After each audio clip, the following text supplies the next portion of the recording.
Today, we're going to be looking at the Viper Throttle Quadrant System Mission Pack from Thrustmaster, and I'll be sharing my thoughts and impressions about this new throttle.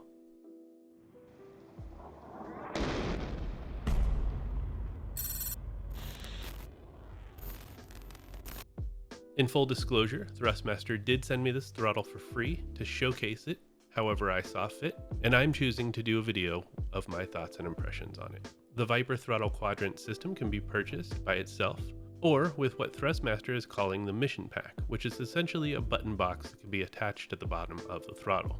The Mission Pack, when bought by itself, comes with a bottom plate attached that allows you to connect it to the computer via USB-C. When purchasing the Viper Throttle Quadrant system as a set, the base plate for the Mission Pack does not come with it, so you can only connect the entire throttle with the Mission Pack attached. The throttle grip is a 1:1 scale made of die-cast metal. There are 3 buttons, however, that do not exist on the real F16. The first is a 2-way plus D-press located near your thumb. The default binding in DCS is the main power switch for both on and off, and the JSF Start 2. This is a bit weird, but obviously you can adjust this to whatever you want. I personally am using it for VR zoom and recenter. The second is a paddle near your ring finger, which has a default binding of throttle off and idle. This also isn't really correct, and you will likely need to rebind this to the actual off-idle detent that is on the throttle. The last button is a D-press for the antenna elevation knob, and this did not have a default binding. The movement of the throttle feels nice and is supported by a Hall sensor. You can increase or reduce the friction with a small hex key hidden at the back of the throttle. Both the idle off and afterburner detents feel great. The afterburner detent does have a slight different feel due to the metal bearing running along the rail at the top to hold it in place. Now, this isn't at all a showstopper. It just feels a little bit different and is something you'll notice but quickly get over. The last button is the chaff flare slap button located at the top of the throttle. Now, one thing that I noticed here, and maybe this is due to pre-release drivers, but I was unable to get this button to work. The Mission Pack at the base of the throttle contains 4 3-way toggles,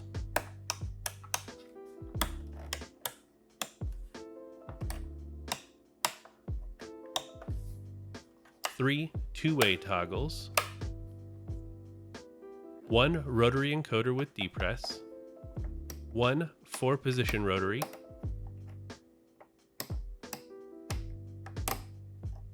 1 5-position rotary, 1 6-position rotary, 4 buttons,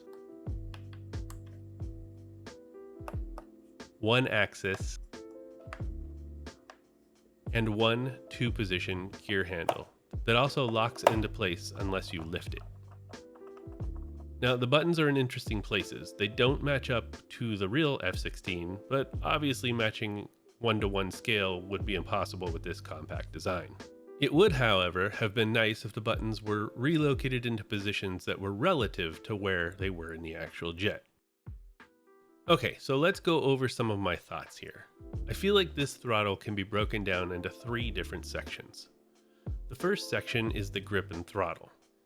Now, I know this is basically the biggest component, and without it, it's sort of a pointless product, but hear me out. As a whole, I feel like this part of the throttle is very well designed.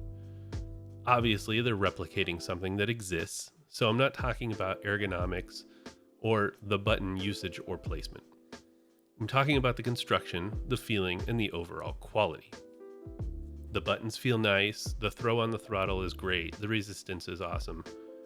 Overall, I have nothing really bad to say here. The next section is the Mission Pack. Most of the switches and buttons feel great. They're heavy, they have a good resistance to push through or turn or flip. There are a few things I don't really care for. The program and mode knobs are really close together. On top of that, I would say they have too much resistance to turn for each position. I found myself turning them past the position I wanted to go to due to the amount of pressure required to get them to start turning. Then, once in motion, it was really easy to skip over the position you're trying to get to. On top of this, they're really close together.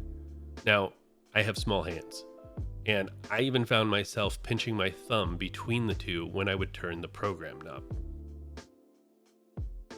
Next is the friction axis. Maybe I'm way too used to the Warthog, but the Warthog has a very distinct center detent, which lines up perfectly with most in-game field of view neutral positions. The axis on the mission pack has a center detent also, but is very small and very hard to feel. I found myself skipping over it many times, and this got really frustrating. The last thing is the gear handle. Now, I feel like I'm going to break this thing every single time I use it. It wobbles a lot, it feels really cheap compared to the other buttons and switches and knobs on this box. While it's nice to have a gear handle, I really think this is my least favorite part about this button box. The last section I want to talk about is the base and the mounting structure.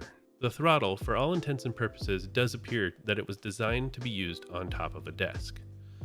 Thrustmaster did include mounting holes on the bottom of the unit, but this is where I ran into the most trouble. See, the mounting nuts are located internally under the mission pack. These nuts are actually knurled nuts. These are internally threaded fasteners that apply a clamping load to an external fastener. In this case, the molding structure on the inside of the base of the throttle. Now the issue here is that the plastic itself that these are fitted in is very flimsy, which means that any small amount of torque on the knurled nut could cause it to break free. This is exactly what happened to me when I tried to mount it to my desk mounts. When I was inserting the screw, it started to bind since it was not perfectly straight. This caused too much force on the knurled nut and it couldn't hold against the plastic and it broke free. Now the frustrating thing here was that at no point did I feel like I was applying too much pressure when the binding began. In fact, I tried it on a second mounting hole and was surprised at how little force it took for it to break free. Now, I personally feel like this is a design flaw. So be careful if you are mounting this. Make sure that the screws are perfectly lined up, and if you feel any resistance, be careful. I did report this problem to Thrustmaster along with videos and pictures, so hopefully that this can be something that they'll address in a future revision of the product. Now, overall, I really do enjoy the throttle. It does have some issues, but I feel like the price is not at all competitive. See, the HOTAS world used to consist of only a couple competitors to Thrustmaster. But in recent years, we have seen a whole lot of new, good brands that have popped up and have started to build up some good reputations. Now, I've owned and used Thrustmaster products since I first started playing flight sims. Hell, I even use the TPR pedals today, and up until the Stex came out, I was using the Thrustmaster Warthog throttle. But with brands like VKB, Virpil, and Winwing not only pushing the quality boundaries of what makes a good HOTAS, but also keeping the prices competitive at the same time, I feel like Thrustmaster could find themselves in a dwindling market share if they're not careful. Thank you guys for watching, and remember to smash that like button and subscribe, and I'll catch you guys next time.